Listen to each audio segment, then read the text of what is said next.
जी नमस्कार सभी साथियों को। तो भाई जुड़ जाएंगे सभी साथी फटाफट एक बार। बिल्कुल भाई। और इसी के साथ जो है वीडियो को जो है वो शेयर भी कर देंगे। ठीक है। तो फोकस लो कर दिया इसका। ठीक। चलो भाई लाइक भी कर दो और एक बार सभी जो है साथी शेयर भी कर देंगे। अंकित शर्मा बिल्कुल भाई राम राम। सूरज भी जुड़ गया राम राम भाई। सीमा भी जुड़ गई। और आजम चौधरी बिल्कुल भाई राम राम। Good evening Priyanka. बिल्कुल भाई सूरज यही है। बिल्कुल आजम भाई नमस्कार नमस्कार। चलिए एक बार जो है फटाफट सभी जो है वीडियो को जो है वो शेयर भी कर देंगे। बिल्कुल भाई। गुड इवनिंग बिल्कुल भाई निशा गुड इवनिंग। मनीष बिल्कुल भाई हाँ मनीष भाई बिल्कुल राम राम। बिल्कुल भाई मनीष पहचान लिया थाने से है। बिल्कुल ठीक है। चलिए हाँ भूतपूर्व जो है छात्र हमारा मनीष। ठीक है। चलिए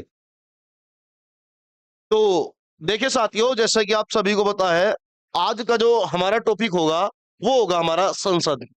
यानी कि आज जो साथियों हम बात करेंगे वो बात करेंगे साथियों हम पार्लियामेंट के विषय में। देखो जैसे आप जो हमारा पैट का सिलेबस है जब आप पैट के सिलेबस में देखोगे तो पैट के सिलेबस में संविधान तो है ही है। लेकिन आप ये देखोगे जो स्टैटिक जीके का सिलेबस है उस स्टैटिक जीके के सिलेबस में साथियों संसद को अलग से दिया गया है। संसद और इसी के साथ में दिया गया विधानमंडल साथियों।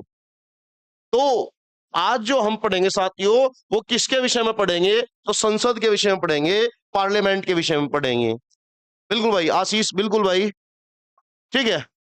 तो आज साथियों जो हम पढ़ेंगे वो संसद के विषय में पढ़ेंगे। तो चलिए देखते हैं उम्मीद करते हैं कि जो त्योहार था कल जन्माष्टमी थी वो आपका अच्छा रहा होगा त्योहार।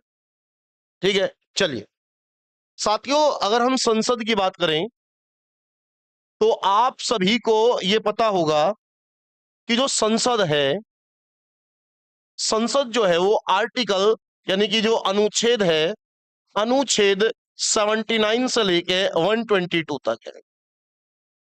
आर्टिकल 79 से लेके साथियों 122 तक है संसद। और आपको यह भी पता होगा कि जो संसद है वो भारतीय संविधान के किस भाग में है साथियों तो भाग 5 में। बिल्कुल भाई है ना। यानी कि जो हमारी संसद है साथियों संसद भारतीय संविधान के साथियों भाग 5 में आर्टिकल 79 से लेके 122 तक है हमारी संसद। और साथियों अगर हम संसद की बात करें तो याद रखना जो संसद है वो हमारे देश में विधि निर्माण। संसद का काम क्या है साथियों विधि निर्माण करना। संसद का काम क्या है विधि निर्माण करना यानी कि कानून का निर्माण करना। इसी के साथ अगर मैं बात करूं तो साथियों विधि निर्माण का काम जो है विधानमंडल भी करता है। जो आपने राज्यों में सुना होगा विधानसभा विधान परिषद वो विधानमंडल के हिस्से उसका काम भी विधि का निर्माण करना है। लेकिन याद रखना संसद भी विधि का निर्माण करती है और ये विधि निर्माण करने वाली सर्वोच्च संस्था है। सर्वोच्च संस्था है कहीं की सर्वोच्च संस्था है विधि निर्माण की। यानी कि राज्य विधानमंडल ने अगर कोई कानून बनाया है उस कानून को बदलने उस कानून को पलटने की क्षमता साथियों संसद के पास है। और अगर साथियों संसद ने कोई कानून बनाया तो वो अप्लाई पूरे देश में होगा। वही विधानमंडल ने अगर साथियों कोई कानून बनाया तो वो अप्लाई होगा केवल उसी राज्य में। अगर यूपी के विधानमंडल ने कोई कानून बनाया वो अप्लाई यूपी में होगा। हरियाणा के विधानमंडल ने कोई कानून बनाया तो अप्लाई हरियाणा में होगा। पंजाब के विधानमंडल ने कोई कानून बनाया वो अप्लाई पूरे पंजाब में होगा। लेकिन संसद ने साथियों अगर किसी विधि का निर्माण किया तो विधि वो अप्लाई कहां होगी देश में होगी। यानी कि वो विधि अप्लाई पूरे देश में होगी। इस वजह से अगर कभी भी पूछता है हमारे देश में विधि निर्माण की सर्वोच्च संस्था क्या है साथियों तो याद रखेंगे सर्वोच्च संस्था क्या है साथियों संसद है। ठीक है संसद है। चलिए तो विधि निर्माण की सर्वोच्च संसद होगी सर्वोच्च संस्था होगी संसद। आर्टिकल 79 से लेकर 122 तक है और भारतीय संविधान के साथियों किस भाग में है तो भारतीय संविधान के भाग 5 में। अब आप सभी साथियों से क्वेश्चन ये है, आपको बताना है वर्तमान में भारतीय संविधान में कितने भाग है। फटाफट कमेंट करके जवाब देंगे। वर्तमान में भारतीय संविधान में कितने भाग हैं, बताएंगे सभी साथी।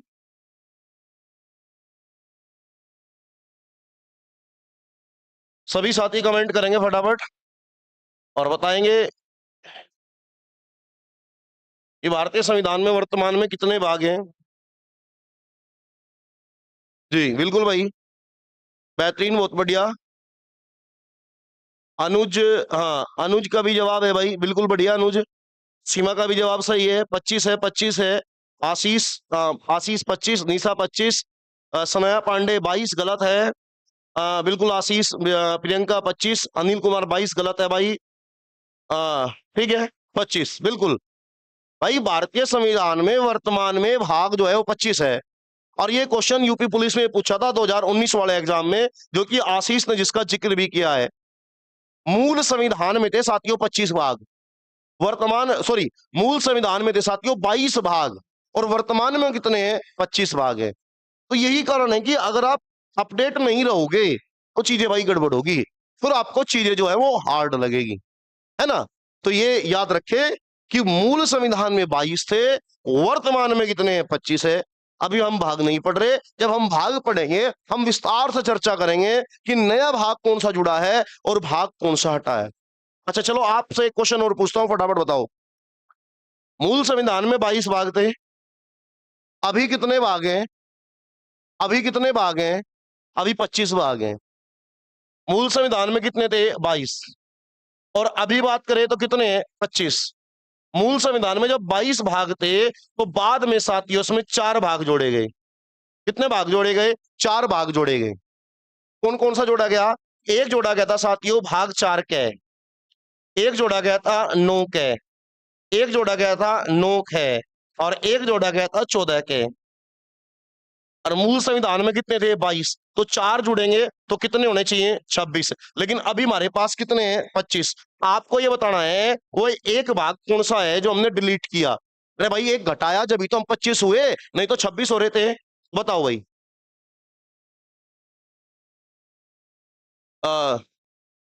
रोहतास, कुछ प्रॉब्लम आ रही है वीडियो में भाई, एक बार बताओ पहले।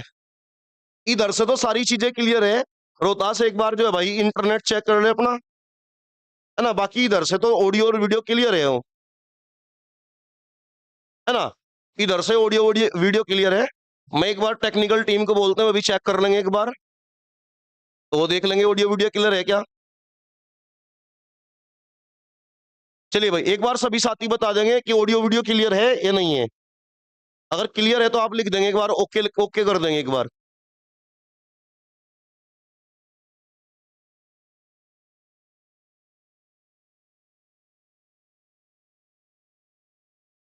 चलिए भाई, आशीष का आ गया, ठीक है।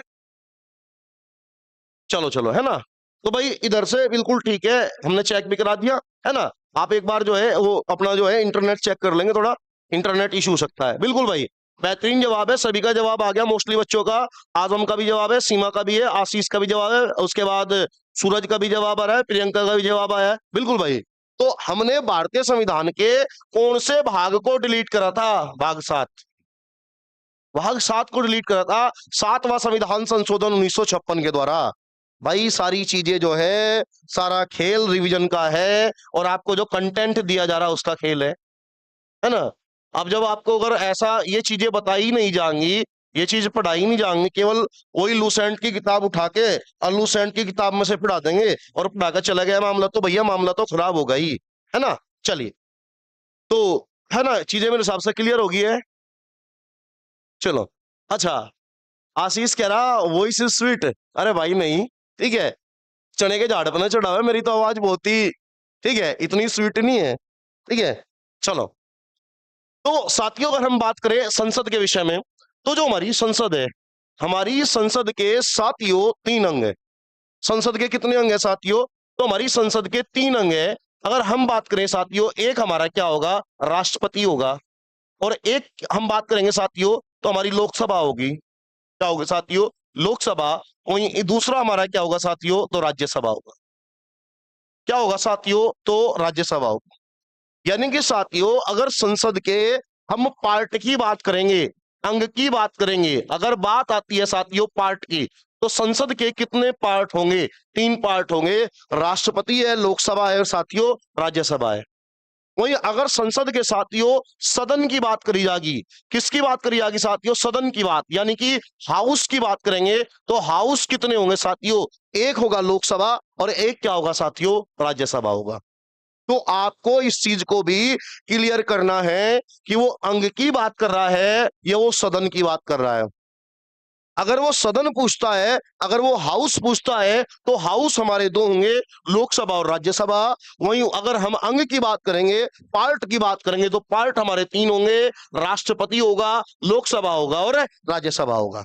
ठीक है साथियों। और हमें हमने पीछे चर्चा कर ली थी, आर्टिकल 79 से लेके 122 तक हमारी क्या है? संसद है। अब अगर साथियों हम यहां पे बात करें, जो हमारा राष्ट्रपति है साथियों, राष्ट्रपति का पूरा एक अलग से ही पोर्शन है। अनुच्छेद 52 से लेकर 62 तक भारत का राष्ट्रपति है।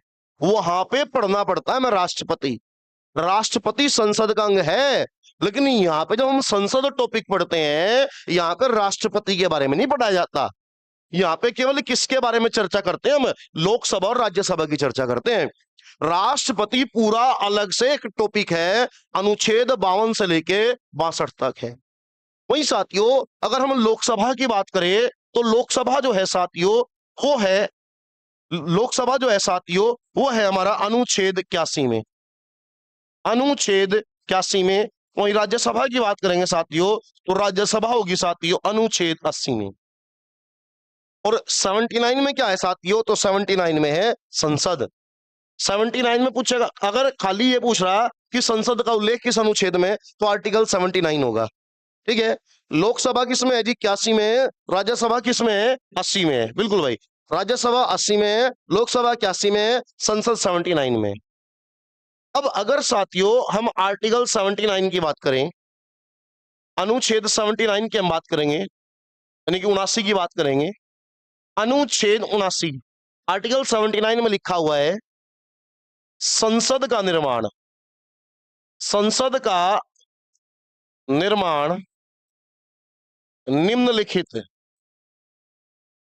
संसद का निर्माण, संसद का निर्माण निम्नलिखित के मिलने से होता है, मिलने से होता है। आर्टिकल 79 में बताया गया कि जो संसद बनेगी साथियों वो कैसे बनेगी, तो वहां पे बताया गया है संसद बनेगी किस किस के मिलने से? राष्ट्रपति के मिलने से, प्लस लोकसभा के मिलने से, प्लस राज्यसभा के मिलने से। इन तीनों के संयुक्त समूह को हम क्या कहेंगे साथियों? संसद कहेंगे। अभी यहां से कई क्वेश्चन, कई बार एग्जाम में क्वेश्चन पूछे गए हैं साथियों, कई बार एग्जाम में क्वेश्चन पूछे गए हैं। और एग्जाम में क्वेश्चन कैसे पूछे गए? एग्जाम में क्वेश्चन पूछे गए हैं, संसद का निर्माण होता है, संसद कैसे बनती है? तो वहां पे आपको ऑप्शन देगा Vidhan Sabha plus Lok Sabha plus president यानी कि राष्ट्रपति। दूसरा ऑप्शन दे देगा लोकसभा प्लस राज्यसभा प्लस विधानसभा। और एक ऑप्शन दे देगा साथियों, तो वहां पे Rajya Sabha plus Lok Sabha plus governor, G का मतलब गवर्नर। और चौथा ऑप्शन दे देगा इनमें से कोई नहीं, इनमें से कोई नहीं। बताओ क्या होगा आंसर? बताओ क्या होगा इनमें से? बिल्कुल भाई, बताओ भाई, इन चार में से क्या होगा? ऑप्शन होगा संसद का निर्माण कैसे होगा? बताओ भाई, संसद का निर्माण कैसे होगा? बिल्कुल भाई। अच्छा, राज्यसभा लोकसभा, भाई ये G4 गवर्नर है, राज्यपाल है ये। सूरज शेरवाल का भी गलत है, आजम चौधरी का सही है, अंकित शर्मा का सही है, रोहतास मलिक का सही है, अनिल कुमार का सही है, ठीक है, सीमा का सही है, सूरज का गलत है। ठीक है भाई, संसद का निर्माण इनमें तो किसी तरह नहीं होने का। अरे हाँ, इन चार ऑप्शन में तो कोई है क्या? संसद का निर्माण किसका होगा? इसका होगा, राष्ट्रपति, लोकसभा, राज्यसभा। और आप यहाँ देख लो, क्या कहीं यहाँ पे ये चीज दिख रही? ये विधानसभा आ गई, आउट हो गया ये मामला। यहाँ पे लोकसभा है, राज्यसभा है, फिर यहाँ विधानसभा आ गई, कोई मामला ही नहीं बनता। यहाँ राज्यसभा है, लोकसभा है, गवर्नर आ गया, राज्यपाल आ गया, कोई मतलब ही नहीं है। ठीक है, ये क्या होना ये चाहिए, ये कॉम्बिनेशन चाहिए था हमें, राष्ट्रपति, लोकसभा, राज्यसभा का। ठीक है, तो भाई थोड़ा यहाँ ध्यान रखा करो, है ना। बिल्कुल बोर्ड के सामने भी आंसर बिल्कुल ऊपर लिख रहा है और फिर भी गड़बड़ कर रहे हैं। चलिए, तो आप याद रखेंगे संसद का निर्माण इन तीनों के मिलने से होगा। साथियों, कुछ लोग कहते हैं कि राष्ट्रपति को संसद का अंग माना जाता है। नहीं माना जाता भाई, माना तो सजा जो है, सॉरी, माना तो सजा जो होता नहीं। राष्ट्रपति तो संसद का अंग है, यह बात संविधान में लिख रही स्पष्ट। तो मानने के नहीं, मानते तो मुझसे जो हमारा है नहीं। ठीक है, जो चीज है वो तो हमारी ही है। तो याद रखिए, राष्ट्रपति संसद का अंग होता है, और ये बात आर्टिकल 79 में स्पष्ट तौर पर लिख रही कि संसद का निर्माण किस किस से मिलकर हो गया। ठीक है, चलिए अब साथियों, अगर हम बात करें, हमने बताया अनुच्छेद 80 में राज्यसभा है और 81 में क्या है? लोकसभा है। तो मेन मुद्दा वही है। तो चलिए सबसे पहले हम राज्यसभा को ही पढ़ लेंगे। तो होगा हमारा राज्यसभा, राज्यसभा, राज्यसभा। ठीक है, और राज्यसभा का अनुच्छेद कौन सा होगा साथियों? तो राज्यसभा का साथी होगा अनुच्छेद 80। राज्यसभा का कौन सा अनुच्छेद होगा? अनुच्छेद 80 होगा। अगर साथियों हम राज्यसभा के विषय में बात करें, तो जो राज्यसभा है, ठीक है, महान्यायवादी के बारे में कुछ सनाया पांडे महान्यायवादी टॉपिक जब पढ़ाएंगे तो जब बता देंगे हम। ठीक है, महान्यायवादी जो है वो आर्टिकल 76 में, अनुच्छेद 76 में है। महान्यायवादी भारत सरकार का सर्वोच्च विधि अधिकारी है, यानी कि भारत सरकार का एक प्रकार से वकील है। पढ़ाएंगे हम वो टॉपिक, उसके बारे में चर्चा कर लेंगे। बाकी इसी चैनल पे जो है, आप इसी चैनल की जब प्लेलिस्ट में जाओगे तो वहां पे संविधान की वीडियो पड़ी है। मेरी लगभग 1-1.5 साल पुरानी जो है वो क्लास ली थी, लगभग 35-36 संविधान की वीडियो है। तो आप एक बार उसमें न्यायवादी टॉपिक जाकर देख लो तो चीजें क्लियर हो जाएंगी। वैसे हम पढ़ाएंगे तो जब वहां चर्चा कर लेंगे, है ना। बिल्कुल, है ना। उसमें प्लेलिस्ट में जाकर चेक करोगे, प्लेलिस्ट में मिल जाएगी संविधान के नाम से, व्हाइट बोर्ड पे पढ़ाई हुई वीडियो, आप उसमें देख लोगे, वो चीजें क्लियर है। भले ही वो बोर्ड है वो व्हाइट बोर्ड हो, ठीक है, चीजें उसमें स्पष्ट क्लियर कर रखी, तो आप वहां पे देख लो। बाकी संसद से जुड़ा हो कोई डाउट होगा तो वो आज ही हम क्लियर कर लेंगे। तो साथियों राज्यसभा की बात करेंगे, तो राज्यसभा जो है साथियों अनुच्छेद 80 में है। राज्यसभा किसमें? साथियों अनुच्छेद 80 में। और जब अनुच्छेद 80 में साथियों, तो राज्यसभा को साथियों कुछ उपनाम दिए गए, यानी राज्यसभा के कुछ उपनाम है। जैसे कि राज्यसभा का जो एक उपनाम है वो है उच्च सदन। क्या नाम है साथियों? उच्च सदन। क्या नाम है? उच्च सदन। इसी के साथ साथियों हम बात करें, इसी का एक नाम है स्थायी सदन। क्या नाम है साथियों? स्थायी सदन। उच्च सदन, स्थायी सदन, और इसे ही बोलते हैं हम साथियों विद्वानों का सदन। विद्वानों का सदन, विद्वानों का सदन। यानी कि साथियों ये जो 3 के 3 मैंने आपको नाम लिखवाए हैं, ये 3 के 3 किसके नाम है साथियों? ये किसके नाम है? ये राज्यसभा के नाम है। किसके नाम है साथियों ये? तो ये किसके नाम है साथियों? ये राज्यसभा के नाम है। यानी कि राज्यसभा को साथियों हम उच्च सदन के नाम से भी जानते हैं। राज्यसभा को किसके नाम से जानते हैं? हम उच्च सदन के नाम से भी जानते हैं। राज्यसभा को साथियों हम स्थायी सदन के नाम से भी जानते हैं, और राज्यसभा को हम विद्वानों का सदन भी कहते हैं। अब देखिए साथियों, उच्च सदन इस वजह से कहा जाता है, आपको पता होगा कि जो राज्यसभा है, राज्यसभा के चुनाव में जो वोट डालते हैं वो एमएलए डालते हैं, विधायक डालते हैं। एक आम आदमी की, एक साधारण व्यक्ति की इतनी हैसियत नहीं है कि वो राज्यसभा का चुनाव लड़ सके और बिना किसी राजनीतिक बैक के चुनाव जीत सके।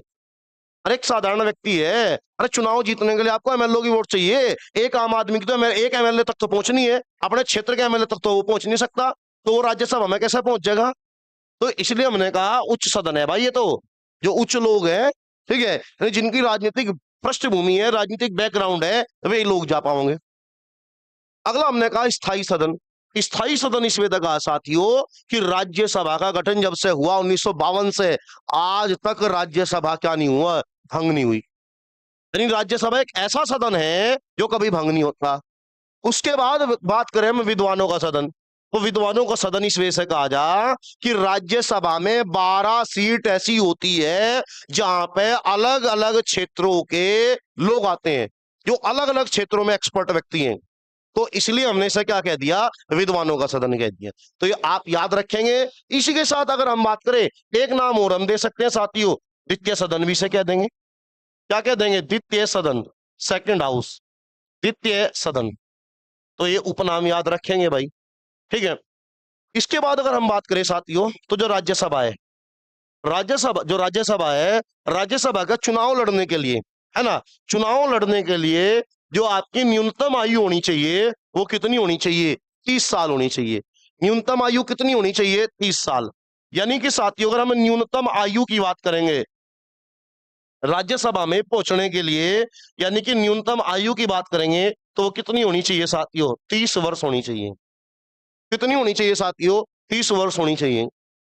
वहीं अगर साथियों हम राज्यसभा के कार्यकाल की बात करेंगे, राज्यसभा का कार्यकाल बताएं भाई, एक बार सभी साथी कमेंट करके जवाब देंगे, मुझे राज्यसभा का कार्यकाल बताएंगे एक बार।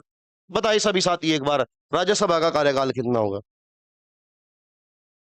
सभी साथी जवाब देंगे भाई एक बार, राज्यसभा का कार्यकाल बताएं भाई, राज्यसभा का कार्यकाल बताएंगे सभी साथी, एक बार जवाब आने शुरू हो गए भाई। बिल्कुल भाई, प्रियंका का जवाब गलत है, अंकित भोजी का जवाब गलत है, अंकित शर्मा का भी जवाब गलत है, सनेहा पांडे का भी जवाब गलत है, सीमा का जवाब सही है, आजम चौधरी का गलत है, निगम खेवाल गलत है, श्वेता मलिक गलत है, सूरज शेरवाल गलत है, रोहतास मलिक गलत है, ठीक है, मनीष खान गलत है, रुचिन कालखंडे गलत है। तो भाई बताओ तुमने क्या पढ़ा? अरे मैं राज्यसभा का कार्यकाल पूछ रहा भाई, राज्यसभा का कार्यकाल अनिश्चित है, राज्यसभा कभी भंग नहीं होती। अगर राज्यसभा के सदस्यों के कार्यकाल की बात करता मैं, तब कितना होता? 6 वर्ष होता। तो यही तो छोटी छोटी गलती है जो आप पेपर में करके आओ, ठीक है, यही तो गलतियां हैं। बिल्कुल भाई, आशीष का अब जवाब आया, इसका कोई कार्यकाल नहीं है। बिल्कुल भाई, अब जवाब आने सही हो गए भाई, ठीक है भाई, राज्यसभा का कोई कार्यकाल नहीं है, अनिश्चित है। 1952 में बनी थी और 1952 से लेके आज तक ऐसे चल रही।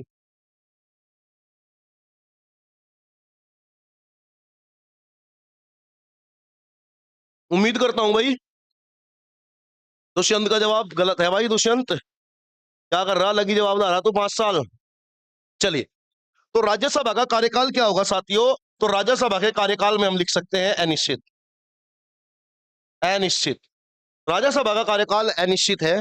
वही साथियों अगर हम इसके सदस्यों का कार्यकाल की बात करेंगे, किसके? सदस्यों का कार्यकाल, सदस्यों का कार्यकाल, तो सदस्यों का कार्यकाल कितना होगा साथियों? 6 वर्ष होगा। कितना होगा साथियों? 6 वर्ष होगा। बिल्कुल भाई, 6 वर्ष होगा। सदस्यों का कार्यकाल कितना होगा? 6 वर्ष। बेहतरीन जवाब है ना। अब मोस्टली जो बच्चे हैं उनका जो जवाब है वो सही आ रहा है, 6 6 6 6 6। बिल्कुल भाई, बहुत बढ़िया जवाब है ना, कि जो सदस्यों का कार्यकाल है वो कितना होगा साथियों? तो सदस्यों का कार्यकाल कितना होगा? 6 वर्ष होगा। अब साथियों यहाँ पे एक पैच है ना, आप ध्यान दोगे थोड़ा सा। राज्यसभा के सदस्यों का कार्यकाल कितना है? 6 वर्ष। हम नई स्लाइड ले लेंगे। लेकिन साथियों संविधान में यह बात लिखी गई है कि राज्यसभा के सदस्यों का जो कार्यकाल है वो 6 वर्ष होगा। फिर वहां पे एक पैच फंसा दिया गया, और पैच ये फंसा दिया गया कि प्रत्येक 2 वर्ष बाद, प्रत्येक 2 वर्ष बाद, प्रत्येक 2 वर्ष बाद 1/3 सदस्य, 1/3 सदस्य क्या हो जाएंगे? सेवानिवृत्त, यानी कि पद मुक्त कह लो हम, क्या हो जाएंगे? पद मुक्त हो जाएंगे। बात को समझियो भाई, बात को समझियो। तो अगर आपसे क्वेश्चन पूछेगा राज्यसभा का कार्यकाल, आंसर होगा निश्चित। क्वेश्चन पूछेगा राज्यसभा के सदस्यों का कार्यकाल, आंसर होगा 6 वर्ष। साथ ही साथियों संविधान में एक बात और लिख दी कि प्रत्येक 2 वर्ष बाद 1/3 सदस्य पदमुक्त हो जाएंगे। यानी कि कार्यकाल तो है भाई 6 साल, लेकिन हर 2 साल में 1/3 सदस्य जाएंगे और उनके स्थान पर इतने ही नए सदस्य आ जाएंगे। 1/3 जाएंगे, 1/3 नहीं आ जाएंगे। साथियों हमारे देश में जो राज्यसभा का गठन हुआ साथियों, पहली बार या आखिरी बार वही था, जो राज्यसभा का गठन हुआ, जो राज्यसभा है साथियों, उसका जो गठन हुआ हमारे देश में, तो गठन की बात करें तो गठन हुआ साथियों 1952 में। गठन कब हुआ? 1952 में। अब सभी साथी एक बार फटाफट जवाब देंगे कमेंट करके कि अभी राज्यसभा में वर्तमान में सदस्यों की संख्या कितनी है? बताइए जरा एक बार, सदस्यों की संख्या वर्तमान में राज्यसभा में सदस्यों की संख्या कितनी है? बताएं एक बार फटाफट।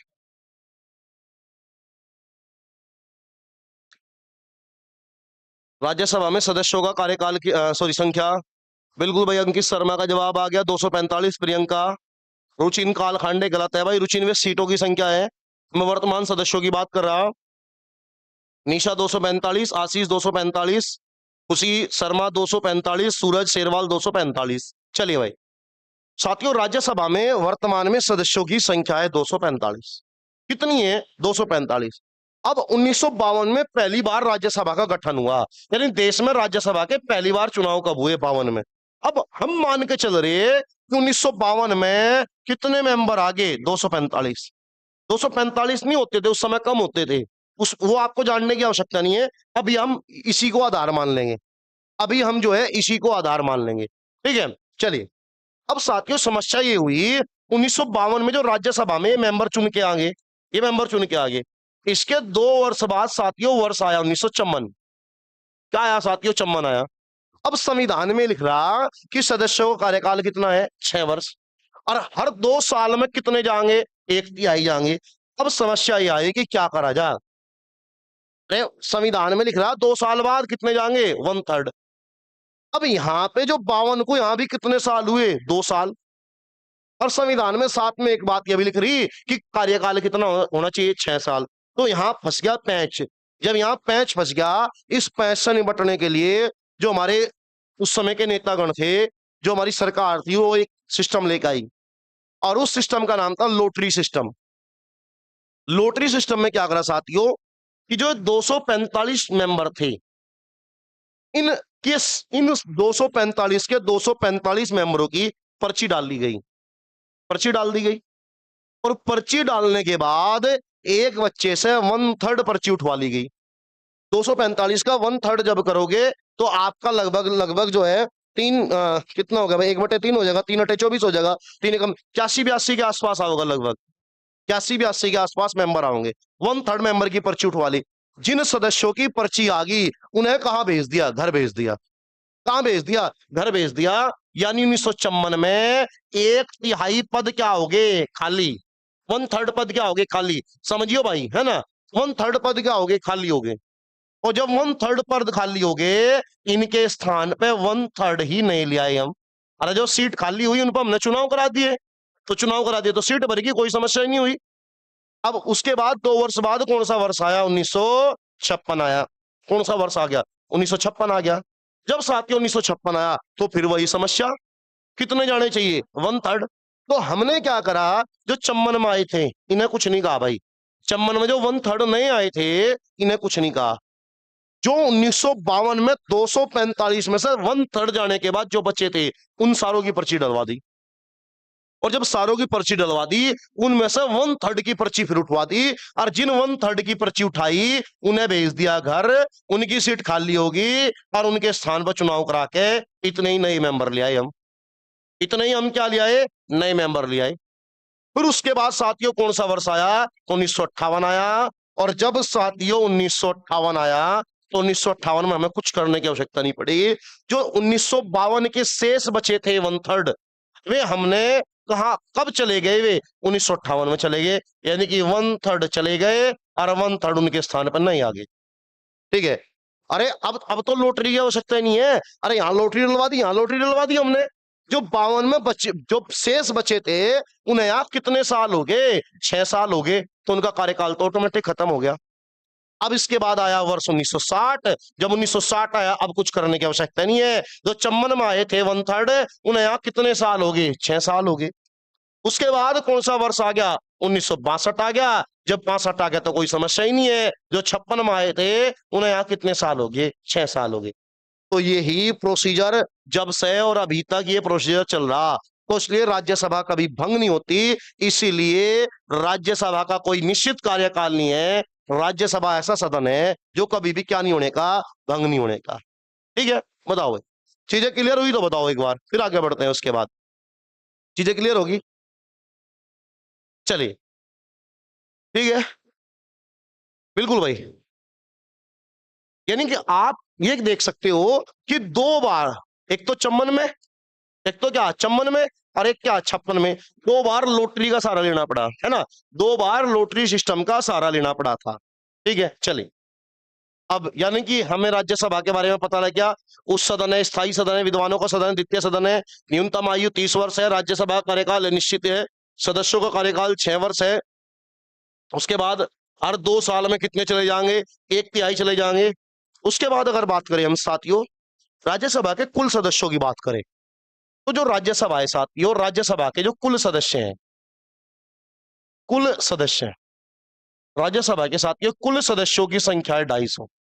कितने हैं, 250, 250। और इन 250 को साथियों 2 हिस्सों में डिवाइड करा। कितने में हिस्से में डिवाइड करा, 2 हिस्सों में। एक तरफ 238 और एक तरफ क्या है, 12। 238 और 12, इन 238 की बात करें तो ये होंगे निर्वाचित। क्या होंगे साथियों, निर्वाचित, यानी कि चुने जाएंगे। और 12 की बात करेंगे साथियों तो ये होंगे मनोनीत। मनोनीत यानी कि इनका चुनाव नहीं होगा। और मनोनीत कितने क्षेत्रों से होंगे, तो 4। किस किस से, विज्ञान, कला, साहित्य और समाज सेवा। विज्ञान, कला, साहित्य और समाज सेवा। तो 238 निर्वाचित होंगे यानी इनका चुनाव होगा, 12 मनोनीत होंगे, इनका कोई चुनाव नहीं होगा। वो विज्ञान के क्षेत्र से हो, कला के क्षेत्र से हो, साहित्य के क्षेत्र से हो, समाज सेवा के क्षेत्र से हो। तो याद रखेंगे राज्यसभा में 12 सदस्य मनोनीत किए जाते हैं और कितने क्षेत्रों से होते हैं, 4। विज्ञान यानी किसी ने विज्ञान के क्षेत्र में कुछ काम करा हो, या कला के क्षेत्र में करा हो, या साहित्य के क्षेत्र में करा हो, या समाज सेवा के क्षेत्र में करा हो। अरे फिल्म बनाना क्या है, कला है। खेलना है, क्या है, कला है। डांस क्या है, कला है। आप कोई कलाकृति बना रहे हो, वो क्या है, कला है। फटाफट कमेंट करके जवाब देंगे। ये बताइए कला के क्षेत्र से राज्यसभा में मनोनीत होने वाली पहली फिल्म अभिनेत्री कौन थी, बताएंगे भाई, बताओ। कला के क्षेत्र से राज्यसभा में मनोनीत होने वाली पहली फिल्म अभिनेत्री कौन थी, बताएं सभी साथी, पहली फिल्म अभिनेत्री। चलिए तब तक मैं आगे बढ़ता हूं। बिल्कुल भाई, अंकित शर्मा का जवाब है, आशीष का जवाब आ गया, नरगिस है ना, नरगिस दत्त, संजय दत्त की मां। अब समझो यहां पे साथियों एक बार, अब मैटर ये हुआ 238 निर्वाचित होंगे और 12 क्या होंगी, मनोनीत होंगी। तो हमारी कितनी हो जाएगी, 250 हो जाएगी। लेकिन अब मैटर क्या है साथियों, जो 238 है, इन 238 में से जो 5 सीट हैं, 5 सीट क्या है साथियों, रिक्त हैं। क्या है, 5 सीट रिक्त है, खाली है। तो इधर से हमारे पास कितनी सीट आई, 233 आई। और इधर से हमारे पास कितनी सीट आ गई साथियों, तो 12 सीट आ गई। कितनी सीट आ गई, 12 सीट आ गई। तो कितनी होगी हमारे पास, 245 सदस्य हो गए साथियों हमारे पास वर्तमान में। अगर कुल सीटों की बात करेगा तो 250 हो गए, और वर्तमान सदस्यों की बात करेगा तो 245 होगा। अगर ये पूछेगा कि राज्यसभा में अधिकतम सदस्य कितने हो सकते हैं, अधिकतम हो सकते हैं 250। राज्यसभा में अधिकतम सीट कितनी हो सकती है, 250। राज्यसभा में वर्तमान सदस्य कितने हैं, 245। मनोनीत कितने हैं वर्तमान में, 12। निर्वाचित कितने हैं वर्तमान में, तो निर्वाचित कितने हैं, 233 है। कितने हैं, 233 है। वही निर्वाचित अधिकतम कितने हो सकते हैं, तो 238 हो सकते हैं। अधिकतम निर्वाचित कितने हो सकते हैं, 238 हो सकते हैं। बताओ चीजें क्लियर हुई हो तो बताओ, उसके बाद बढ़ते हैं हम आगे। वहीं साथियों अगर हम बात करें तो जो राज्यसभा है, राज्यसभा का चुनाव होता है साथियों अप्रत्यक्ष रूप से, अप्रत्यक्ष रूप से। और इसमें साथियों जो भाग लेंगे मतदाता होंगे वो कौन होंगे, एमएलए होंगे, एमएलए होंगे। रोहतास मलिक का जवाब है, सॉरी रोहतास मलिक का क्वेश्चन है मिनिमम। रोहतास भाई, इसमें राज्यसभा में और लोकसभा में मिनिमम का कॉन्सेप्ट नहीं होता। मिनिमम का जो कॉन्सेप्ट होगा रोहतास, वो विधानसभा में और विधान परिषद में होगा, है ना। क्योंकि हमारे देश में लोकसभा कितनी है, एक। राज्यसभा कितनी है, एक। लेकिन विधानसभा और विधान परिषदों की संख्या अलग अलग है। इसलिए विधानसभा और विधान परिषद में मिनिमम और मैक्सिमम का कॉन्सेप्ट है। यहां मैक्सिमम का तो कॉन्सेप्ट है, लेकिन यहां पे मिनिमम का कॉन्सेप्ट नहीं है भाई, है ना। चलिए, आशा करता हूं चीजें समझ में आ गई होगी। यानी लोकसभा और राज्यसभा में मिनिमम का कॉन्सेप्ट नहीं है, जो मिनिमम वाला कॉन्सेप्ट है वो विधानसभा और विधान परिषद में है। चलिए, तो याद रखना साथियों, जो राज्यसभा है, राज्यसभा का चुनाव कैसा होगा? अप्रत्यक्ष होगा, और मतदाता कौन होंगे? एमएलए होंगे। उसके बाद अगर साथियों में बात करूं, जो राज्यसभा है, राज्यसभा का साथियों जो हेड होता है, उस हेड को बोलते हैं हम सभापति। क्या बोलते हैं साथियों? सभापति। और राज्यसभा का जो सभापति होता है साथियों, वो होता है देश का उपराष्ट्रपति। कौन होता है साथियों? देश का उपराष्ट्रपति। यानी कि जो राज्यसभा का सभापति है साथियों, वो कौन है? वो देश का उपराष्ट्रपति है। आपसे क्वेश्चन ये भी पूछा जाता है, वो कौन सा सदन है जिस सदन का अध्यक्ष, जिस सदन का हेड उस सदन का सदस्य नहीं है? तो आंसर होगा राज्यसभा। ये 245, जो राज्यसभा में 245 मेंबर हैं, उनमें से नहीं है सभापति, ये अलग है। जो भी देश का उपराष्ट्रपति बनेगा वो राज्यसभा का सभापति बनेगा। इसलिए ये बात याद रखना कि राज्यसभा एकमात्र ऐसा सदन है जिस सदन का हेड उस सदन का सदस्य नहीं होता है। ठीक है, तो आप ये जो सारी की सारी चीजें हैं राज्यसभा के बारे में याद रखेंगे। उस सदन हो गया स्थायी सदन, विद्वानों का सदन। द्वितीय सदन, न्यूनतम आयु 30 वर्ष चाहिए। कार्यकाल अनिश्चित है राज्यसभा का। सदस्यों का कार्यकाल कितना है साथियों? 6 वर्ष है। हर 2 साल में 1/3 चले जाएंगे। कैसे जाएंगे उस पर हमने चर्चा कर ली। उसके बाद टोटल सदस्यों की बात करेंगे तो 250 हो गए, 238। ये चार्ट याद रख लेंगे आप, ठीक है। और मतदाता कौन होंगे? तो एमएलए होंगे। चुनाव कैसा होगा? अप्रत्यक्ष होगा। और राज्यसभा का जो सभापति होगा वो होगा साथियों देश का उपराष्ट्रपति। ठीक है, चलिए अब इसके बाद साथियों बढ़ते हैं लोकसभा की तरफ। अगर साथियों हम लोकसभा की बात करें, लोकसभा जो है साथियों, ये हमारी अनुच्छेद 81 में, आर्टिकल 81 में, अनुच्छेद 81 में है साथियों हमारी लोकसभा। अगर इसके विषय में बात करें, इसे भी कुछ उपनाम दिए गए, उन उपनामों की बात करेंगे तो इसे कहा गया है साथियों प्रथम सदन। प्रथम सदन। इसे ही कहा गया है साथियों निम्न सदन। निम्न सदन। और इसे ही कहा गया है साथियों अस्थाई सदन। अस्थाई सदन। यानी कि साथियों प्रथम सदन है, निम्न सदन है, अस्थाई सदन है, और इसे ही कहते हैं साथियों जनप्रिय सदन। जनप्रिय सदन। तो ये सारे के सारे जो है साथियों, ये बिल्कुल भाई है ना, ये सारे के सारे जो हैं ये लोकसभा के नाम होंगे। यानी कि इसे हम फर्स्ट हाउस भी बोल लेंगे, प्रथम सदन भी बोल लेंगे, इसे हम निम्न सदन भी बोल लेंगे, अस्थाई सदन कहेंगे हम, और इसी को हम कहेंगे साथियों जनप्रिय सदन। देखिए साथियों, प्रथम सदन इसलिए कहा जाता है क्योंकि मोस्टली जो हम बिल लेके आते हैं, जो मोस्टली हम विधेयक लेके आते हैं, वो पहले हम कहाँ लेके आते हैं? लोकसभा में। इसलिए हमने इसे प्रथम सदन कहा। वहीं साथियों निम्न सदन की अगर हम बात करें तो लोकसभा में समाज का एक निम्न से निम्न वर्ग का व्यक्ति भी जा सकता है, चाहे उसकी आर्थिक या सामाजिक स्थिति कुछ भी हो। तो इसलिए हमने निम्न सदन का। अस्थायी सदन इसलिए कहा क्योंकि हर 5 साल बाद भंग हो जाता है। लास्ट 2024 में चुनाव हुए थे, 29 में भंग हो गए, 29 में जाके नए चुनाव होंगे। और जनप्रिय सदन इसलिए कहा साथियों क्योंकि जनता जिसे पसंद करती है वही व्यक्ति लोकसभा में पहुंचता है, जिसके साथ जनता की भावनाएं जुड़ी हुई है। ठीक है, चलिए अगर आगे बात करें साथियों हम, तो लोकसभा का सदस्य बनने के लिए आपकी जो न्यूनतम आयु होनी चाहिए, न्यूनतम आयु, तो न्यूनतम आयु कितनी होनी चाहिए? 25 वर्ष। न्यूनतम आयु कितनी होनी चाहिए साथियों? 25 वर्ष। लोकसभा का सदस्य बनने के लिए आपकी जो न्यूनतम आयु है साथियों वो होनी चाहिए 25 वर्ष। वहीं अगर लोकसभा के कार्यकाल की बात करेंगे, अच्छा बताओ भाई, लोकसभा का कार्यकाल बताएंगे भाई एक बार। बिल्कुल भाई, स्नेहा धन विधेयक लोकसभा में ही पेश करा जाएगा, बाकी हम राज्यसभा में ला सके। ठीक है, अच्छा अंकित शर्मा की एज 25 होगी, कोई बात नहीं भाई, अब की बार लोकसभा का चुनाव लड़ाएंगे तुझे, कोई समस्या नहीं है। ठीक है, बिल्कुल। तो याद रखेंगे भाई, जो लोकसभा है, लोकसभा का जो कार्यकाल होगा, और इसके जो सदस्यों का भी कार्यकाल होगा, जो सदस्यों का भी कार्यकाल होगा, दोनों का कितना होगा? 5 वर्ष। तो यहां कोई समस्या नहीं है। यहां चाहे लोकसभा का कार्यकाल पूछे या यहां सदस्यों का कार्यकाल पूछे, दोनों का कितना होगा? 5 साल होगा। समस्या आती है राज्यसभा में।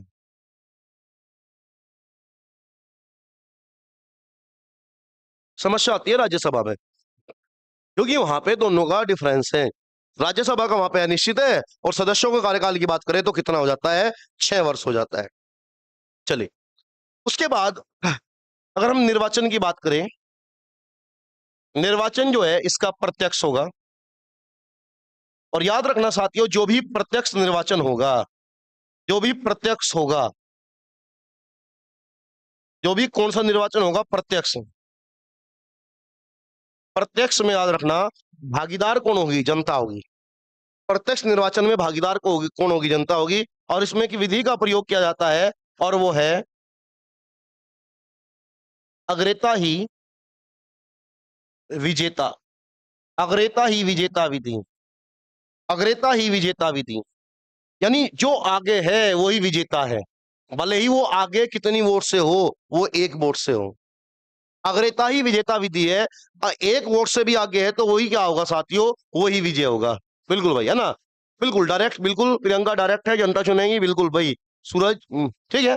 तो यानी अग्रता ही विजेता विधि है, ठीक है। आज सूरज, सूरज का आज दोस्त नहीं आया भाई।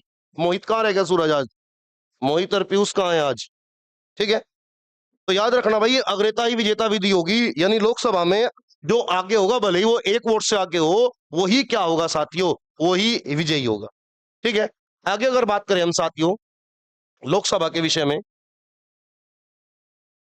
आगे बढ़ते हैं हम। अगर लोकसभा के विषय में साथियों हम आगे बढ़ते हैं, तो जो लोकसभा है साथियों, इसका अगर हम सदस्यों की बात करें, तो याद रखना लोकसभा में जो अधिकतम सदस्य हो सकते हैं, वो हो सकते हैं 550 अधिकतम सदस्य। अधिकतम सदस्य कितने हो सकते हैं साथियों? 550। अब इन 550 को साथियों 2 हिस्सों में डिवाइड करा गया था। ठीक है। कितने हिस्सों में डिवाइड करा गया था? 2 हिस्सों में डिवाइड करा गया था। एक तरफ रखे गए थे 530 और एक तरफ रखे गए थे 20, यानी 530 सीट दी गई थी साथियों राज्यों को, और 20 सीट दी गई थी साथियों यूटी को, यूनियन टेरिटरी को, केंद्र शासित प्रदेशों को। कितनी? 20 सीट किसे दी गई थी साथियों? केंद्र शासित प्रदेशों को दी गई थी। ठीक है। यानी कि 550 530 राज्यों को दी गई, और 20 सीटों की बात करेंगे साथियों, तो 20 सीटें किसे दी गई थी? तो 20 सीटें दी गई थी आपकी यूटी, यूनियन टेरिटरी को। ठीक है, बिल्कुल भाई। ठीक है। तो यानी कि अगर आपसे पूछे राज्यसभा में अधिकतम सदस्य कितने हो सकते हैं? अधिकतम हो सकते हैं 550। और इन 500 इनकी अगर बात करें साथियों हम, इन 550 में से साथियों 7 सीट हमारे पास क्या है? रिक्त है। 7 सीट क्या हमारे पास रिक्त है। तो इस प्रकार से फिलहाल लोकसभा में सदस्यों की संख्या कितनी होगी? 543 सदस्य वर्तमान में। तो अगर वर्तमान में सदस्यों की संख्या पूछता है तो कितनी होगी साथियों? 543 होगी। बिल्कुल भाई, वर्तमान में कितनी हो जाएगी? 543 हो जाएगी। और जिसने 2020 से पहले का कोई किताब पढ़ी होगी साथियों, तो वहां पे 545 मिलते हैं। 2 एंग्लो इंडियन होते थे, जो कि 104वें संविधान संशोधन के द्वारा हटा दिए गए। 104वें संविधान संशोधन के द्वारा एंग्लो इंडियन का जो आरक्षण होता था वो समाप्त कर दिया गया। ठीक है, वो क्या कर दिया गया? समाप्त कर दिया गया। अच्छा साथियों, वहीं अगर लोकसभा का अगर हम हेड की बात करें, तो लोकसभा का जो हेड होता है, अध्यक्ष होता है साथियों, तो उस अध्यक्ष को बोलते हैं हम साथियों स्पीकर। अध्यक्ष को क्या बोलते हैं? स्पीकर। अगर एट प्रेजेंट बात करें तो प्रेजेंट में कौन है? वर्तमान में स्पीकर कौन है? तो वर्तमान में स्पीकर है ओम बिड़ला। ओम बिड़ला, जिसे कि ओम बिड़ला भी बोल देते हैं हम, वैसे तो वो सही तो ओम बिड़ला है। स्नेहा का जवाब है कि अच्छा क्वेश्चन है लोकसभा में धन विधेयक सिर्फ, अच्छा भाई विधेयक चार प्रकार के होते हैं, धन विधेयक, साधारण विधेयक, वित्त विधेयक। इसका गुड़िया का क्वेश्चन है कि धन विधेयक केवल लोकसभा में ही क्यों लाया जा। लोकसभा में धन विधेयक इसलिए लाया जा क्योंकि धन विधेयक है, धन की बात है, पैसे की बात है। और वो जो धन आया सरकार के पास कहां से आया? जनता के टैक्स से आया। कहां से आया? जनता के टैक्स से।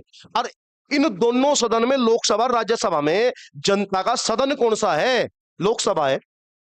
तो ये कहा जाए जब जनता का पैसा खर्च करना हमें, तो हम जनता के प्रतिनिधियों से ही पूछ के पैसा खर्च करेंगे। तो इसमें ये लॉजिक है, ठीक है। क्योंकि आपको पता है कि राज्यसभा में तो जनता का कोई सिस्टम नहीं है, वहां पे तो एमएलए चुनाव, एमएलए वोट डाल लेंगे, ठीक है। तो ये कारण है कि धन विधेयक को हम लोकसभा में पहले इसलिए लाते हैं क्योंकि लोकसभा जनता का सदन है, जनता के प्रतिनिधि बैठे। तो जनता के पैसे को जब हमें खर्च करना, तो हम उनके प्रतिनिधियों से पूछ के ही खर्च करेंगे। चलिए आगे बढ़ते हैं। तो एट प्रेजेंट अगर बात करेंगे तो हम ओम बिरला है, जिसे हम ओम बिरला भी कह देते हैं। अच्छा, लोकसभा का जो पहला स्पीकर था साथियों, है ना, पहले स्पीकर की अगर बात करेंगे हम, प्रथम स्पीकर की, तो प्रथम स्पीकर जो था साथियों वो था जीवी मावलंकर। जीवी मावलंकर, पूरा नाम था गणेश वासुदेव मावलंकर। गणेश वासुदेव मावलंकर, बिल्कुल भाई, है ना, गणेश वासुदेव मावलंकर। अच्छा, महिला जो प्रथम महिला अध्यक्ष बनी, प्रथम महिला यानी लोकसभा की जो पहली महिला अध्यक्ष बनी साथियों, वो कौन थी? तो वो कौन थी? मीरा कुमार। कौन थी? मीरा कुमार। अच्छा, आप सभी साथियों से, हाँ बिल्कुल भाई, आप बताएंगे भाई आज तक लोकसभा में कितनी महिला अध्यक्ष रही? बताओ एक बार, महिला अध्यक्ष कितनी रही? महिला अध्यक्ष, महिला स्पीकर बताएंगे सभी साथी फटाफट।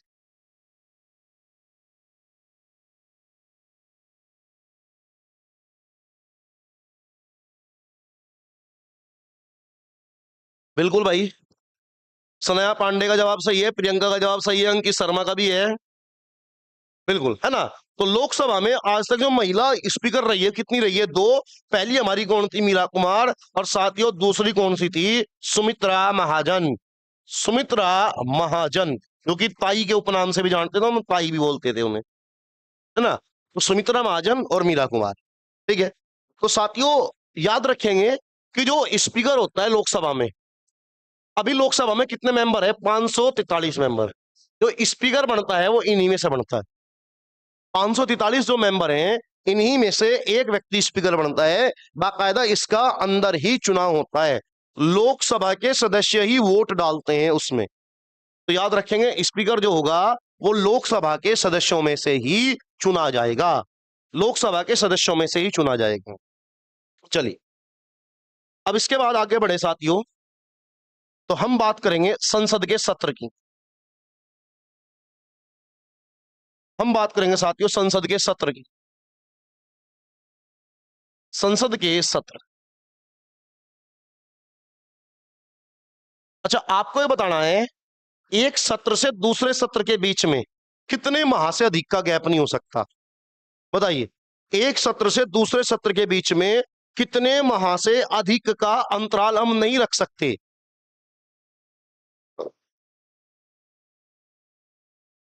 6 मंथ, बिल्कुल भाई, बेहतरीन जवाब है सभी का। यानी कि एक सत्र से दूसरे सत्र के बीच में 6 माह का अंतराल नहीं रख सकते। अगर हमने एक सत्र चलाया तो नेक्स्ट सत्र जो हम चलाएंगे वो 6 महीने से पहले पहले ही चलाना, 6 महीने के अंदर अंदर ही चलाना है हमें, ठीक है। अब साथियों अगर हम बात करें, अभी हमारे देश में जो संसद के सत्र आयोजित करे जाते हैं, 3 सत्र आयोजित होते हैं साथियों। पहले सत्र की बात करें तो पहला सत्र है साथियों बजट सत्र। कौन सा है? बजट सत्र है। दूसरा सत्र हमारा कौन सा है? मानसून सत्र है, मानसून सत्र है। और तीसरा सत्र कौन सा है साथियों? शीतकालीन सत्र है। कौन सा है? शीतकालीन सत्र है। साथियों अगर हम बात करते हैं बजट सत्र की, अगर बजट सत्र की बात करते हैं तो ये लगभग चलता है हमारा जनवरी के एंड। देखो जो अभी मैं इसका टाइमिंग बता रहा हूं, टाइमिंग फिक्स नहीं है, वो टेंटेटिव अस्थाई टाइमिंग होता है। ये लगभग अगर हम बात करें साथियों तो ये लगभग फरवरी के आसपास से भी चलता है, फरवरी मार्च अप्रैल मई, ठीक है। यानी फरवरी से लगभग ये मई तक चलेगा, ये अप्रैल तक भी, कोई फिक्स टाइम नहीं है इसका।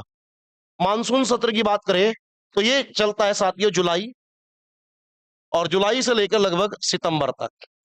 और शीतकालीन सत्र की बात करें तो चलता है साथियों नवंबर से लेकर लगभग दिसंबर तक। और जो मैंने आपको टाइम पीरियड लिखवाया है, बिल्कुल ये पूछा नहीं जानेगा। अगर पूछा भी जाएगा तो इसी के बीच का एक आइडिया ले लिया जाता है, क्योंकि तो फिक्स नहीं है, ये गवर्नमेंट के ऊपर डिपेंड है वो संसद के सत्र को कब चलाएगा। ठीक है, कब चलाएगा।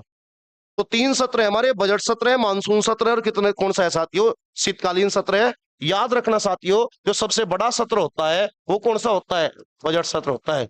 और जो सबसे छोटा सत्र होता है साथियों वो हमारा कौन सा होता है, शीतकालीन सत्र होता है। जैसा कि आपको पता होगा अभी हमारी संसद का सत्र चला हुआ है, तो अभी जो हमारी संसद का सत्र चल रहा है साथियों वो कौन सा चला हुआ है, मानसून सत्र चला हुआ है। अभी कौन सा सत्र चल रहा है, बिल्कुल भाई मानसून सत्र, है ना। बिल्कुल, बजट सत्र को हम सैंडविच सत्र भी बोलते हैं। कारण यह है कि बजट सत्र चलेगा तो बीच में जब बजट पेश करा जाएगा उसके बीच में 15 या 20 दिन का अंतराल दे दिया जाए, उसके बाद फिर चलता है। तो इसलिए जैसे सैंडविच 2 हिस्सों में बटा होता है, ऐसे बजट सत्र 2 हिस्सों में बटा होता है, इसलिए बजट सत्र को हम सैंडविच सत्र भी कहते हैं। तो हमें पता लग गया संसद के कितने सत्र होंगे, 3 सत्र होते चलते हैं हमारे देश में, और एक सत्र से दूसरे सत्र के बीच में 6 माह से अधिक का अंतराल हम नहीं रख सकते। 6 महीने के अंदर अंदर हमें संसद का सत्र चलाना होगा। अब उसके बाद साथियों संसद की कार्रवाई पे चलते हैं। संसद के हमने सत्र देख लिया, अब हम सदन की कार्रवाई देख लेंगे, यानी कि संसद की कार्रवाई, संसद की कार्यवाही।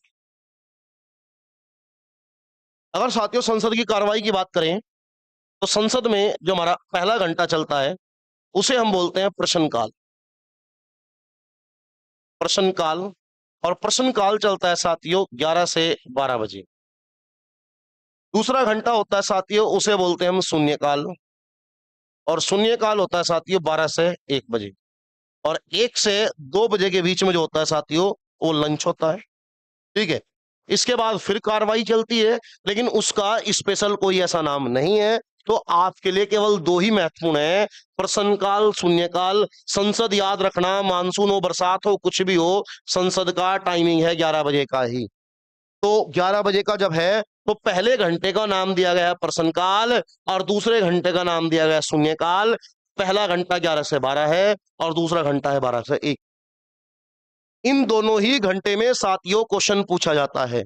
और याद रखना, जो दुनिया में संसद का कॉन्सेप्ट दिया वो दिया ब्रिटेन ने। दुनिया में जो सबसे पुरानी संसद है साथियों वो मानी जाती है ब्रिटेन की।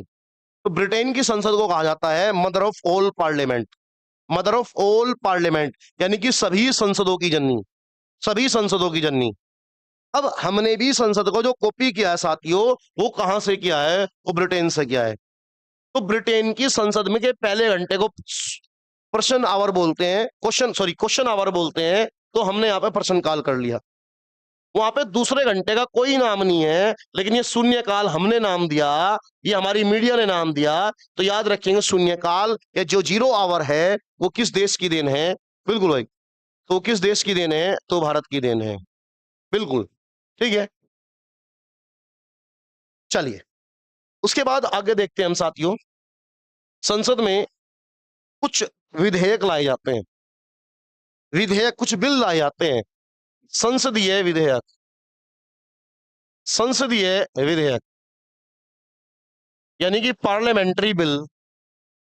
अगर संसदीय विधेयक की बात करें साथियों तो विधेयक यानी कि बिल, और बिल हमारे पास कितने प्रकार के आते हैं, तो याद रखना संसद में कितने प्रकार के बिल लाए जाते हैं साथियों, 4 प्रकार के। संसद में कितने प्रकार के बिल आएंगे साथियों, तो 4 प्रकार के, बिल्कुल भाई, है ना। संसद में कितने प्रकार के बिल आएंगे साथियों, तो संसद में कितने प्रकार के बिल होंगे, तो 4 प्रकार के बिल होंगे संसद में। तो एक बार देख लेते हैं संसद में 4 प्रकार के जो बिल हैं वे कौन कौन से हैं। तो जो पहला बिल है साथियों वो है हमारे पास साधारण विधेयक, साधारण विधेयक।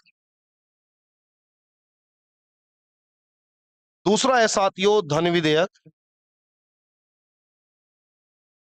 धन विधेयक। तीसरा है हमारे पास वित्त विधेयक,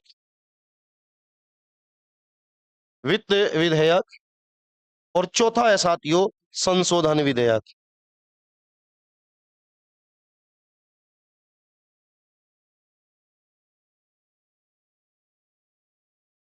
यानी कि बात करें तो ऑर्डिनरी बिल है, मनी बिल है, फाइनेंस बिल है और हमारे पास अमेंडमेंट बिल है। बिल्कुल भाई, ऑर्डिनरी बिल है, मनी बिल है, फाइनेंशियल बिल है, अमेंडमेंट बिल है। बिल्कुल भाई। तो हमारे पास ये चार प्रकार के बिल हैं, साधारण विधेयक, धन विधेयक, वित्त विधेयक, संशोधन विधेयक।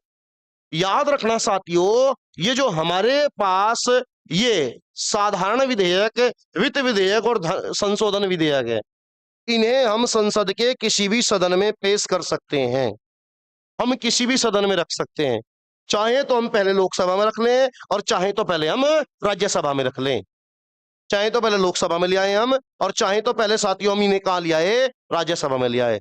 लेकिन साथियों धन विधेयक के विषय में एकमात्र ऐसी बाध्यता है कि धन विधेयक को हमेशा साथियों पहले कहां लाया जाएगा, तो धन विधेयक को साथियों हम पहले हमेशा लोकसभा में लाएंगे। और उसका मैंने स्पष्ट सा कारण बताया है आपको, क्योंकि जो धन है वो जनता के पैसे से आया है, जनता ने कलेक्ट करके दिया है सरकार को। तो हम ये मानते हैं कि जो जनता के प्रतिनिधि बैठे हैं साथियों, वो कहाँ बैठे हैं, वो लोकसभा में बैठे हैं। इसलिए जब पैसा खर्च करना है तो हम जनता के प्रतिनिधियों से पूछेंगे। तो याद रखना धन विधेयक के साथ बाध्यता है, इसे हमेशा कहाँ रखा जाएगा, तो लोकसभा में। अच्छा दूसरी बात, एक बात और ध्यान देंगे, धन विधेयक और वित्त विधेयक में बहुत ही माइनर सा डिफरेंस है। अब वो डिफरेंस क्या है वो हमें जानने की आवश्यकता नहीं है, क्योंकि ये हमारा काम नहीं है कि कौन सा विधेयक धन विधेयक है और कौन सा विधेयक वित्त विधेयक है। ये तय करने का काम है लोकसभा के अध्यक्ष का, यानी कि स्पीकर का। तो याद रखना साथियों, कोई विधेयक धन विधेयक है या नहीं, ये तय कौन करेगा, तो ये तय करेगा लोकसभा का अध्यक्ष। तो तय कौन करेगा, लोकसभा का अध्यक्ष तय करेगा। बिल्कुल भाई, बिल्कुल स्पीकर, स्पीकर बिल्कुल भाई, है ना। तो कौन तय करेगा, तो ये तय करेगा स्पीकर। तो चार प्रकार के हमारे विधेयक हो गए संसद में। उसके बाद संसद में साथियों कुछ प्रस्ताव लाए जाते हैं। प्रस्ताव, प्रपोजल्स, कई प्रकार के प्रस्ताव है साथियों। विश्वास प्रस्ताव है, अविश्वास प्रस्ताव है, निंदा प्रस्ताव है, विशेषाधिकार हनन प्रस्ताव है, कटौती प्रस्ताव है। लेकिन हमारे काम के केवल दो ही प्रस्ताव है।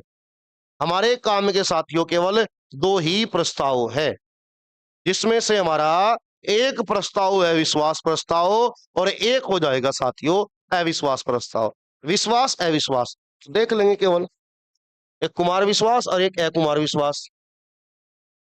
तो पहला प्रस्ताव है साथियों विश्वास प्रस्ताव, विश्वास प्रस्ताव। और दूसरा प्रस्ताव है साथियों अविश्वास प्रस्ताव, अविश्वास प्रस्ताव। विश्वास प्रस्ताव और अविश्वास प्रस्ताव। देखो साथियों बात सुनो, हमें पता है कि जो हमारी संसद है, संसद के दो सदन है, लोकसभा और राज्यसभा।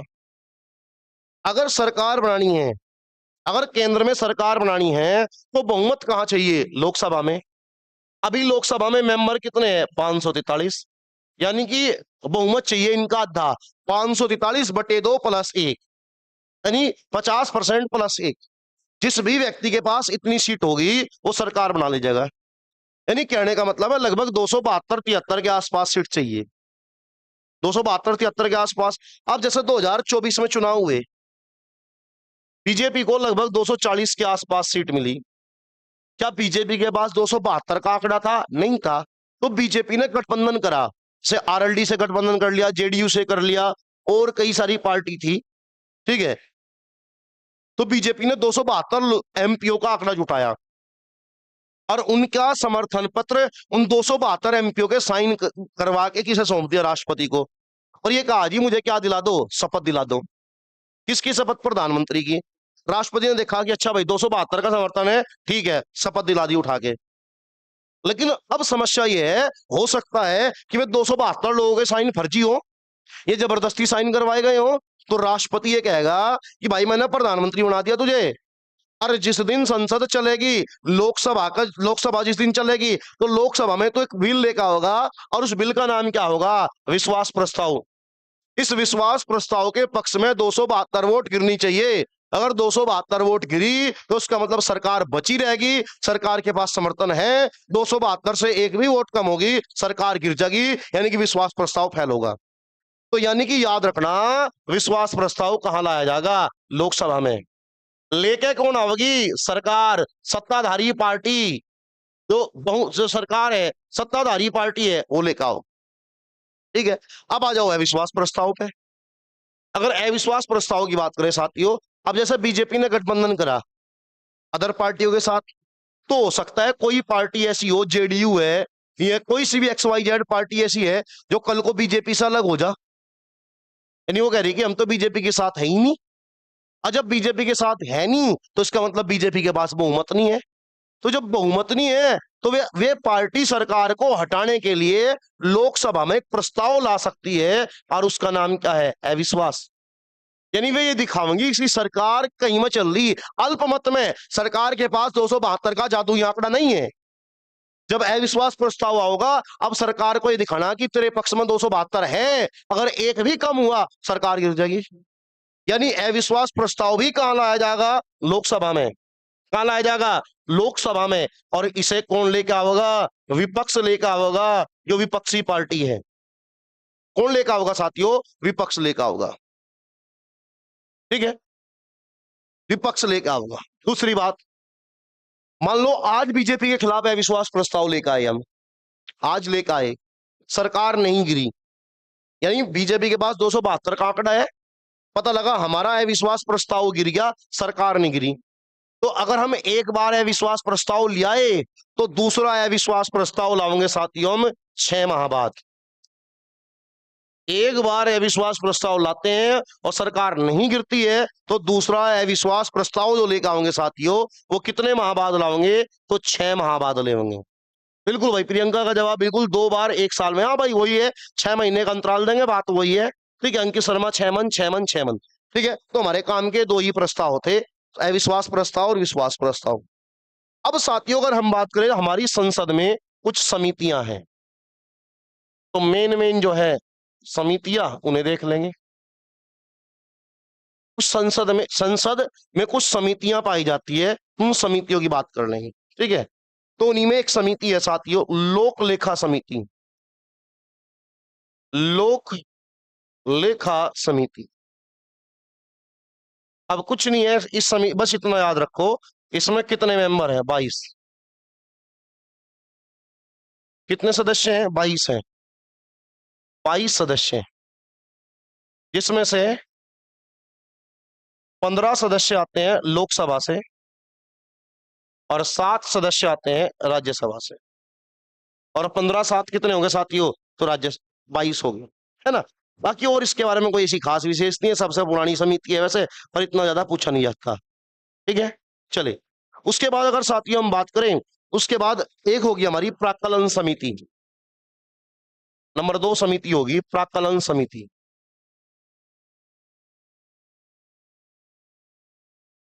प्राक्कलन समिति ये अनुमान लगाने का काम करती है। प्राक्कलन का मतलब होता है अनुमान। इंग्लिश में बोल देते हैं शायद इसे एस्टीमेट। एस्टीमेट कमेटी बोल देते हैं, एस्टीमेट कमेटी। ठीक है, एस्टीमेट कमेटी बोलते हैं इसे। और जो लोक लेखा समिति है हमारी, इसे हम पब्लिक अकाउंटिंग कमेटी बोलते हैं, PAC, पब्लिक अकाउंटिंग कमेटी। ये हमारी पब्लिक अकाउंटिंग कमेटी PAC, और ये हमारी एस्टिमेटेड कमेटी प्राक्कलन समिति। प्राक्कलन समिति में टोटल सदस्य होते हैं 30 सदस्य साथियों। और ये 30 के 30 सदस्य कहां से होंगे साथियों? तो लोकसभा से होंगे।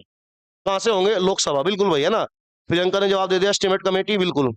ठीक है, हाँ ठीक है। तो प्राक्कलन समिति में कितने सदस्य होंगे साथियों? 30 सदस्य होंगे। बिल्कुल भाई, है ना, हिंदी में बता दिया मैंने। ठीक है, प्राक्कलन समिति, इंग्लिश में एस्टिमेट कमेटी, लोक लेखा समिति, PAC, पब्लिक अकाउंटिंग कमेटी। ठीक है, इसके बाद अगर हम बात करें साथियों, एक कमेटी और होती है, उसे बोलते हैं हम लोक उद्यम समिति, ये सार्वजनिक उद्यम समिति। सार्वजनिक उद्यम समिति, उद्यम समिति। जो सरकारी कंपनी होती है उन पे नजर रखने का काम करती हैं। टोटल मेंबर होते हैं साथियों इसमें 22, सेम वही 22 सदस्य, और 22 में से साथियों 15 होते हैं हमारे लोकसभा से और 7 सदस्य होते हैं साथियों राज्यसभा से। टोटल 22 मेंबर हो जाते हैं। बिल्कुल भाई मनीष खान, बिल्कुल भाई इसमें 22 होंगे, बिल्कुल 22 होंगे भाई। ठीक है, तो भाई ये एक ओवरव्यू था हमारा संसद के विषय में। बाकी तो मतलब जो पैट का एग्जाम है हमारा, आपको पता ही है। ठीक है, तो जो पैट के एग्जाम का लेवल था उसके हिसाब से हमने एक मोस्टली आपने सारी चीजें पढ़ रखी है, तो एक रिवीजन के पर्पज से बहुत ही बढ़िया बेहतरीन क्लास थी। लगभग हमने सारी चीजें कवर कर ली संसद से संबंधित। तो अब बताइए अगर किसी का कोई क्वेश्चन हो तो अपना क्वेश्चन पूछ लें, फिर उसके बाद जो है भाई हम क्लास को खत्म करेंगे। बताओ भाई, अगर किसी का कोई सवाल हो, कुछ पूछना हो। ठीक है, अ- सवाल होना चाहिए भाई, है ना, टॉपिक से रिलेटेड ही। ये नहीं कि भाई मैं पढ़ा रहा यहाँ पे संसद ही हमें कुछ पढ़ा रहा तो आप मेरे से जो है, अच्छा अंकित शर्मा हिस्ट्री कब पढ़ाओगे भाई? पढ़ाओगे, जल्दी पढ़ाओगे। हिस्ट्री की मैराथन ही लेंगे एक, है ना, हिस्ट्री की एक मैराथन लेंगे, एक लगभग 5, 7 या 10 घंटे की मैराथन होगी। उसमें पूरी हिस्ट्री को हम कवर कर लेंगे, जो मेन मेन पॉइंट होंगे, है ना। तो ये आपको भी पता है, बिल्कुल करेंगे भाई, बिल्कुल मैराथन लेंगे। एक मैराथन में जो है इन्हें खत्म करने की कोशिश करेंगे। तो ये अब कम समय बचा है तो फिर उसी के हिसाब से चीजें हम एडजस्ट करके चलेंगे। चलिए तो साथियों, फिर जो है अभी किसी का फिर कोई क्वेश्चन नहीं है तो मिलते हैं फिर कल। हाँ अच्छा, यूपी जीके की मैराथन मनीष, यूपी जीके की भी ले लेंगे भाई। ठीक है, यूपी एक एक मैराथन जो है वो सारे सब्जेक्टों के ले लेंगे। बाकी जो स्टडी जीके के टॉपिक बचे हुए हैं उन्हें भी देख लेंगे हम। मोस्टली स्टडी जीके के तो टॉपिक खत्म ही हो गए, देख लेंगे अगर कोई एक दो टॉपिक होगा हमारा। अब एक पुस्तक और लेखक वाला है। चलो भाई, सीमा ने कह दिया कोई क्वेश्चन नहीं है, ठीक है भाई। तो मिलते हैं साथियों कल। ऑनलाइन वाले जो हैं उन्हें ऑनलाइन में मिलेंगे इसी टाइम, और जो ऑफलाइन में है बिल्कुल भाई, तो सुबह कल 9 बजे क्लास में मिलते हैं। चलिए ठीक है अंकित भाई, ओके, मिलते हैं कल साथियों, तब तक के लिए जय हिंद।